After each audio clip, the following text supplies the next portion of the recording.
once you taste this aviation lifestyle and you are able to travel like literally anywhere you want, like so easily, and then you feel like, oh, today I feel like sushi, let me go to Japan, or you feel like a good cheese, let's go to Paris or something. It's just this really luxury of life. Obviously, Claudia, you were extremely popular from the last podcast, and there's still you guys still haven't seen so much yet. There's still so much clips to go out. We've just been incredibly stacked with the amazing people we're having on. But obviously, the founder of Soul Academy, a journey to a life that you truly love. How are you, Claudia? By the way. Oh, I'm doing fantastic. I'm always happy to be here with you and excited to solve one of the so many questions that we had from last podcast. So yeah, let's do it. So many questions, so many questions. Yes. So, you had such extensive experience working, as a flight attendant also as within recruitment and in that industry, Emirates, Qatar Airways. And so what we saw after you talking about it, like so many people come in and ask questions. And it's such a delicate conversation. I hear it. My mum used to be a flight attendant. Like I've kind of had it all over my life. And the women really dream of this. Like I was really surprised with all the questions that came through. Like, what should I do? And they were all. I'm like, don't ask me. I was just looking at all the comments. Like, I said, let's do this again with the real person to answer your questions. So before we start, is there anything that you wanted to say, kind of about that or anything? Well, no, just with what you said, it is truly an incredible job. And even though I have done many things in my life, aviation is something that is always going to be close to my heart. And I really recommend it for everyone in this world to do it at least for 1 year. I mean, you have the opportunity to see the world, literally. And I think that's something that all of us we want. We do, if, it doesn't matter where you're from or what's your background, there's always somewhere else that is gonna blow your mind. And we truly live in a wonderful world. It is a true blessing to be able to experience it and be able to see it with your own eyes. So everyone that have a chance to apply, why not? So what's the process like? How should, especially, we go to countries like in, let's say, Africa, India, world, these other countries, and people all over the world. What's the best place to start for someone to get a job within especially the ones of Emirates and Qatar, because that's what the ones people are really interested in. To be honest, I would recommend all the airlines in the Middle East because all of them they do pay very decent salary. You have the opportunity to live in the country itself, and they organize everything from you, from plane tickets, accommodation, transport, visas. I mean, when you get here, you basically have an apartment with everything you need, like plates, everything you could possibly need. So they really look after you because they know they are bringing you from your home country, from your own safety. And the majority are girls, like young girls. So it is kind of a sensitive topic. You need to be treating them with a lot of care and with a lot of respect. And you definitely get that in the Middle East. In the Middle East. Would you say for someone like, let's say, if they're in their country and there's so much competition, there's so many people applying, Yes. would you say they could take the opportunity, let's say, to travel to the Middle East themselves, maybe stay at a hostel or wherever, and then go and try and go to apply and for all the other airlines? No, I wouldn't recommend to come to the Middle East to apply at all because simply they don't really take that much people from the Middle East itself. Like an airline want to go to your home country or to another one and do the interviews from there because from here, since the countries are a lot of expats here already. They don't want the competition of like, oh, okay, maybe someone in a restaurant wanna be crew, so I'm gonna apply from here. It doesn't work that way, because otherwise the restaurant will be complaining because everyone wanna see the world, right? So they don't want to for their employees that they're already here to go and look for other jobs. So I wouldn't recommend that. However, I met many girls that sometimes they go through the interview process and they don't necessarily get it in that time. So what they do is like they travel to the next country where they're gonna be interviews and they apply there. And they apply there. So basically, you just keep trying, and yeah, to be honest, I met girls that they tried like 15 times before they got a Hmm. yes. And I really love them. Normally, they are the ones that they are the hardest workers there, and they have the biggest, brightest smile all the time because it's really their dream come true. It's like their dream job. So if that's you, please don't get disappointed if the first time is doesn't go your way, like in life, if you really want something, you need to keep trying. You need to go back to the drawing room board and figure it out and show up again stronger, and eventually you'll get it. And for the people who didn't see the last episode, can you give us a little bit of a story on how you got into the industry? Absolutely. Well, I was actually like, it's a funny story and it's actually very common. I didn't, never thought to apply for Emirates or the Middle East. I was living in Sydney and I was really happy. I have my own business there, my friends, everything was pretty good. But then I had one friend of mine coming to visit me from Korea, and she loved to travel. And I asked her, how are you traveling so much? I mean, like, I wanna be part of this. And then she told me, oh, I love traveling. Of course, I actually spend a lot of my savings on it. Now, what I want is applying for Emirates. And she knew that they were going to have open interviews in Sydney. So that's why she came. And I thought, this sounds interesting. Let me go with you, like moral support. I didn't even have my CV that day. I just show up, and the open day of Emirates is really, it's really incredible. I mean, the way they display it is just very appealing, especially when you are young and you're hungry for the world, You basically get accommodation in Dubai, you have your training paid, you're going to be traveling and working with girls from all around the world, you're going to see all these amazing places. Your salary is very competitive as well. And it's just an amazing opportunity. It's hard not to get interested. So I decided to apply, and I got it. Wow, so you applied the one here in Australia. Yes, I did. And I think, to be honest, that was a bit of a benefit for me because clearly I am originally from Mexico City. I was a young age working and living in Australia, which already, I believe, shows maturity from my side. And it shows braveness and willingness to leave everything behind and go work abroad, which is also something that they're looking for because they know that you're going to have to leave to the adventure in the Middle East. Not everyone can do it. So that really, really helped me. And I think it made me stand out as well. Like in Australia, like someone from Mexico, at a young age studying finance, it was already a little bit different. And also the languages. Clearly, I speak a language, English, of course, but I also speak Spanish and a bit of Italian, Portuguese. So that definitely helped me. Definitely, definitely.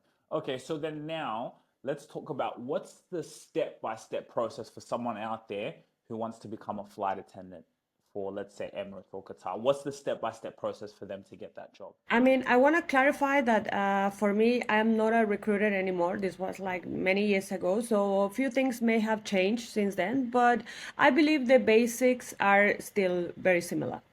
So basically, you have two options. What I did, I attend to something called assessment day.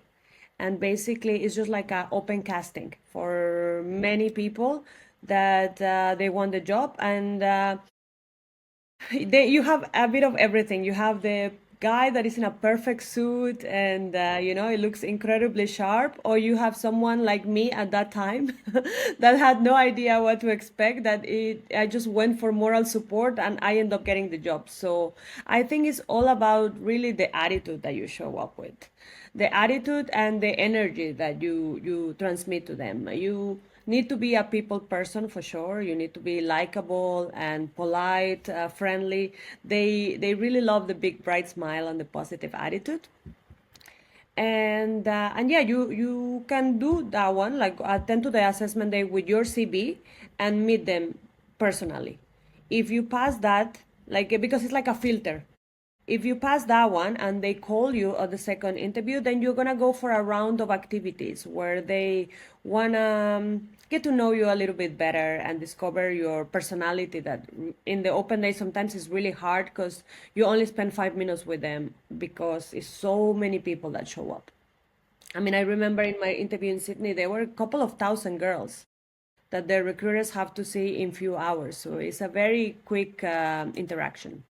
In the second day, if they find your CV appealing, they get a chance to ask you more questions and to see how you work in a team, how you, I don't know, how you talk to other people, your manners, your attitude is also very important. And if you also manage to that one, then you get a one-on-one interview that it goes way more in depth for about an hour, and that's very direct questions.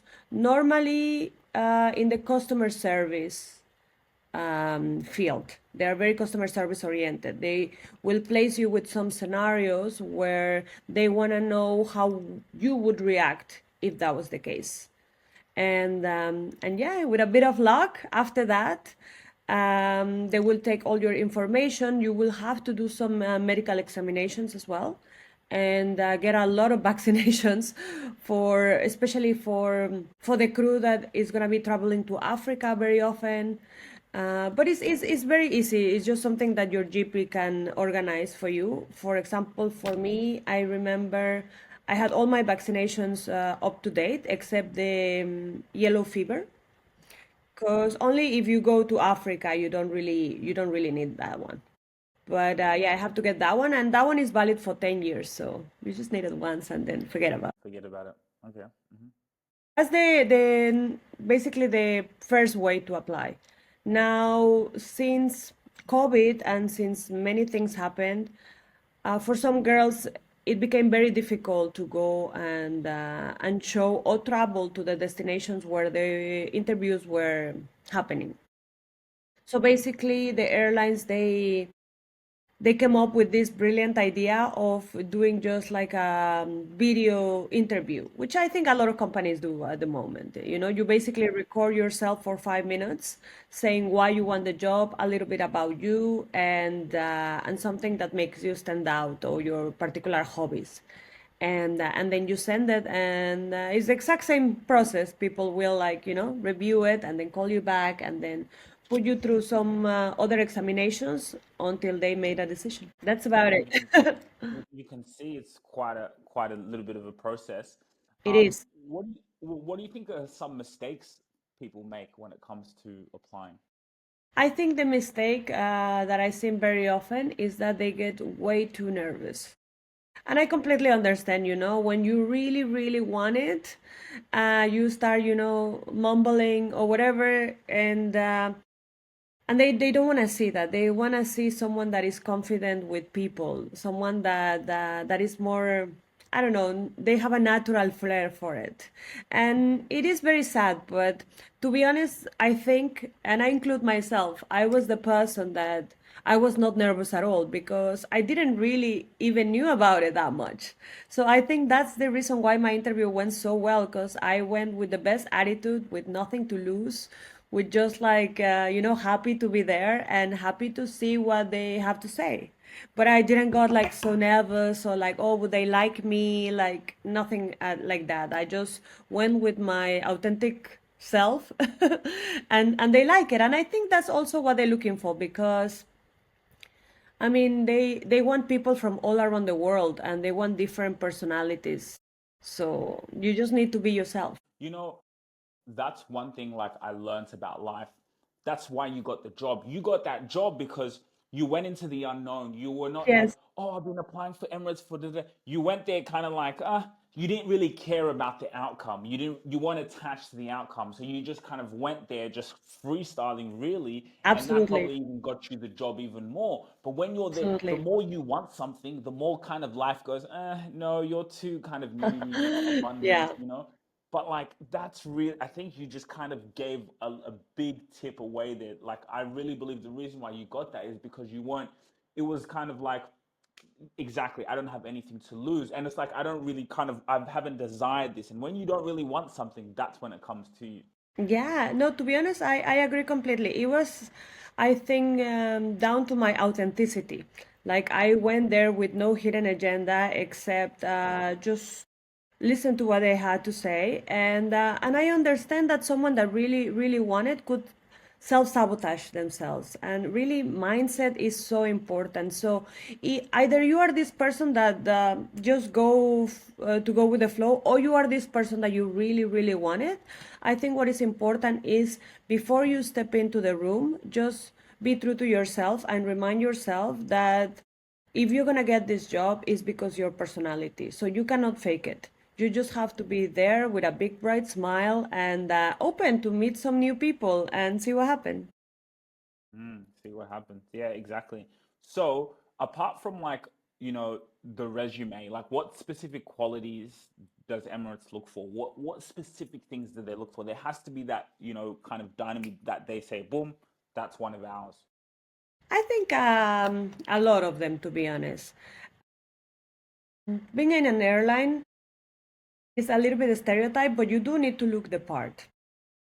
You do need to look presentable. I don't want to talk about stereotypes of beauty because it's not like that, but you do need to look the part. You need to look polished, presentable. Like small details like your hair and your nails, your makeup, it needs to be properly applied and properly done. It cannot look like you just wake up and go. So you need to have a polished look. I think they also really look for someone that is confident speaking up because the job requires a bit of authority as well, but in a very diplomatic way. So this is, I think, the tricky part, you know. I think you really need to look like you're a person that is understanding and they want to help, like someone polite, but also you need to be able to be the person like, excuse me, this is not possible. They cannot step on you, basically, you know. So it's this really fine line of diplomacy that I think Emirates really look for. Also, perhaps experience-wise, someone that have experience in customer service and dealing with any kind of clientele face to face is something very beneficial. Languages, of course, since you travel around the world, is very important. And I believe they do like when you have some experience living abroad as well. When because it's not easy. I don't know if you experience it, but it's not easy the first time you leave home. You know, you're so used to live with your parents, and the first time you have to do things on your own, a lot of people they just don't have the maturity for it. But if they believe in you, if they believe that you have this maturity, then you have a good opportunity. However, in my case, I was already living abroad and I was already doing my thing. So I think that really helped them to realize that I was not going to be a problem or that I was not going to crumble by the fact that I'm in a new country where I don't know anyone, because I basically did it already.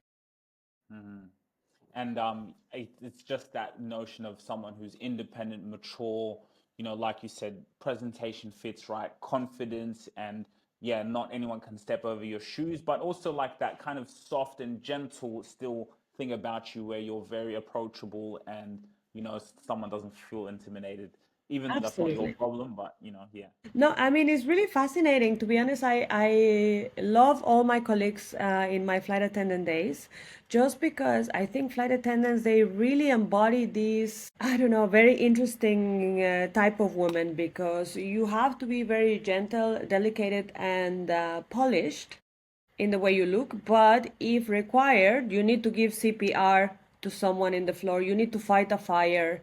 You need to be really good at conflict resolutions. You need to be good with children. You need to be you become like you wear so many hats with so many limited resources, like in a plane, and it's just I don't know, a very interesting job. Also, before we move on, we're nearly done, but I had another question. If you were to give like three practical tips, let's say three practical tips for someone preparing for an interview, what would they be? Okay, first of all, do your research. I think that is for me, what I really love to see is when a girl comes and they know they have their facts right. They know about the company, they know about the history of the company, how many years, for example, Emirates been in business, the name of the CEO, some basics. right? I mean, you don't apply to a job and then you have no idea. I just want to travel the world. They don't want an airhead. They want someone that have their facts right. They have done their research. They know what they are fully applying to, and they are willing to and happy to be there. So I think do your research.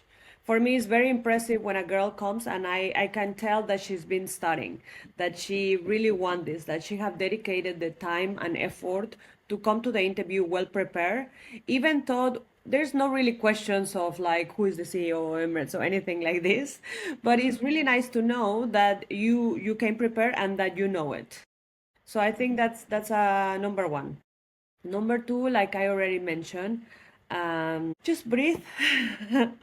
Breathe before you go in, and try to be as honest with yourself and with them, because there's a lot of people that they also want the job because yeah, because they get to travel and because they live in Dubai, but realistically they don't have the personality for it. They are not very outgoing, or they don't really like to talk that much to people, and this is okay, but you won't last in the job for that long if you are this kind of person. So really ask yourself, I love to travel, yes. I love talking to new people, yes. I love new cultures, yes. I do continue with a healthy lifestyle, because that is also very important. The job is very physically demanding, and sometimes if you don't look after yourself in what you eat, that you work out, all these things, then again you won't last very long.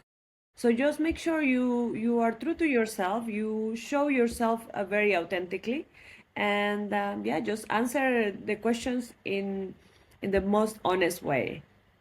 That would be my number two. And the third one is a very simple one, but I think it could really gives you an edge. And this is only for the ladies. I believe red lipstick is a very statement of Emirates. There's even a particular color. So if you go to Sephora, buy Sephora number one.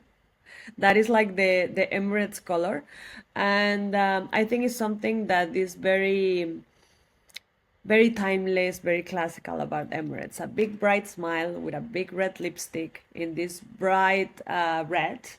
They love it, you know. It's very iconic and very classic of Emirates. So if you are wearing this on the interview, I think perhaps could help the recruiter to visualize you already as one of them. And yeah, it's just my personal tip to give you an edge. I like that. That might be a huge, that might be a huge advantage because yeah, I don't know. I think that's a huge advantage. And even what you were saying earlier, like do your research where they might not ask you specific questions, but even when you're talking, you could be, I was looking at what the CEO had said and he talked about company culture and the values. You're showing now without them asking those questions, but it can someone, and you'd even do that on purpose to show that you've had the research. So that's exactly, I Absolutely. think, Absolutely. with the lipstick as well. With a lipstick as well, yes. And with a And big what's smile. something, Sorry? yeah, exactly. What's something about working for Emirates that people don't realize until they start? That is not as glamorous as they think. I think everyone, see the perfect Polish girls walking around the airport with the beautiful uniform, and this is all they know. And realistically, it is a wonderful job, but it's not an easy one either. Sometimes people become really difficult to deal with, and the time schedules are really tough on anybody. Like you come from Australia, and then in 2 days you are in Madrid, and then after 2 days you're in Hong Kong, and then all these like crazy patterns could really affect you. Mentally, emotionally, once you get that job, you're there, but then you're saying, whoa, this wasn't cracked up as I thought it would be. How would you now say deal with that? And is there any stories that you went through personally? I guess everyone have their own particular rituals and habits to be able to deal with it. For me, particularly, what it helped me immensely was working out. Like I really like I don't care if I have a flight at 8 in the morning, then I wake up at 6 and I work out and then I'm ready for my to take a shower and get ready for the flight. Because this really gives you a lot of more energy. And when I get to the destination, I will be tired. So I will sleep like a baby.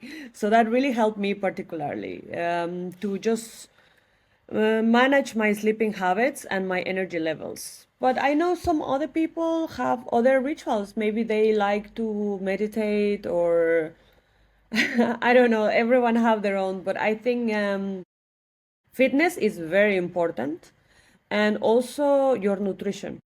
Even though you have a little time, you cannot just eat on the go. You really need to put attention on what you eat and make sure you live like a healthy, balanced lifestyle. It's very important. Stay healthy, balance. And I like this question, but like also working with Emirates and the other airlines you worked with, how do you feel after into where you are now? Has it helped also with your personal brand and in who you are? How do you think like also the effect of after leaving, such cool, amazing jobs? To be honest, we have this talk a lot amongst the aviation community because once you taste this aviation lifestyle and you are able to travel like literally anywhere you want like so easily, and then you feel like, oh, today I feel like sushi, let me go to Japan, or you feel like a good cheese, let's go to Paris or something. It's just this really luxury of life. So go back to an office job is very hard, very hard. I think the majority of us, after a job like Emirates, we all decide to start working for ourselves because the job gives you so much freedom and so many beautiful opportunities that go back to a cubicle is very hard. I mean, not impossible. Maybe it depends on your personality, but for me, it was really hard. That's why I decided to then start the journey of an entrepreneur because now I work for myself. I'm doing something that I'm very passionate as well, same as I was when I was in aviation, and I love it because it allows me to deal with so many different kind of people as well, like I did in Emirates. So it is a lot of similarities. Um, that I think, yeah, once you try it, it's very hard to go back to normal. Awesome, awesome. And just quickly, um, well, I'll ask you this, and then I'll go to the last question. For that girl right now or guy, because also they can Absolutely. apply for the job. What advice would you give them who they're watching this interview right now, for this reason? What advice would you give someone who wants to be a flight attendant Oh, or work in the aviation industry? I would say if you have even if you have a little bit of this curiosity in your mind, then do it. Do it. Apply for sure. You will not regret it. You will have an amazing experience. You will see incredible places, and you will meet incredible people. So that's why I said before, even for 1 year of your life. I mean, I'm not telling you that this is gonna be your career forever, unless that's what you want to, because aviation can get very addictive. But if you have other plans or whatever, at least do it for 1 year. 1 year or 3 years, that is one contract. If you are young and you want to see the world, this is the best way, the easiest way, the most fun way, because you're always going to be traveling with people that is like-minded like you, and they're like young from all these places as well. So it's just very interesting. It's just a lot of fun. I think everyone should do it when they're young. And yeah, I think just do it, do it. Don't even think about it too much. Apply, and if you don't get it on the first time, don't worry about it. Just try again. Try again, because you know anything. This is not advice just for Emirates. I think it's for everything in life. For like a person in sports as well. You don't wake up one day and you are already a Olympic medalist.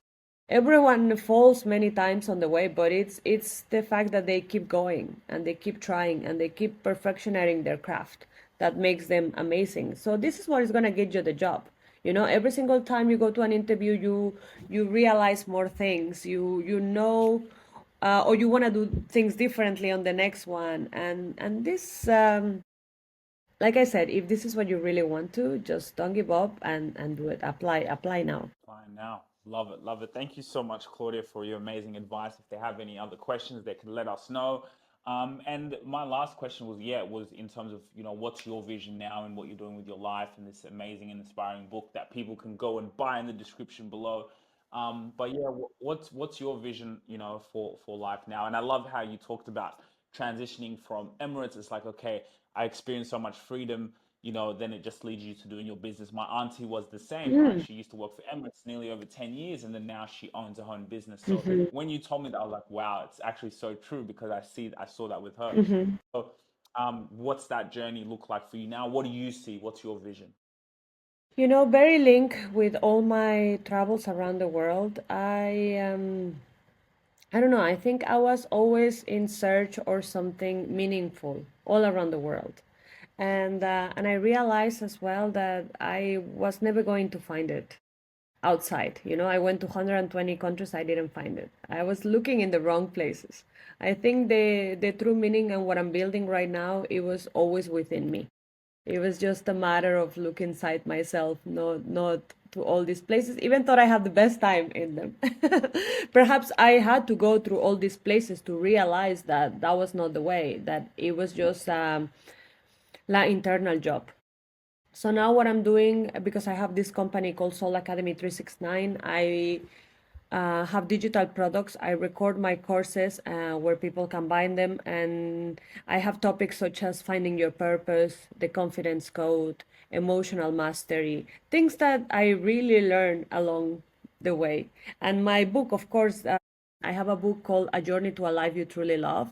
And this is truly a testament and a manuscript of how I went to the life that, okay, wasn't that bad, but I was not really fulfilled with, to where I am now, where I'm so passionate. I am making a difference. I am helping people.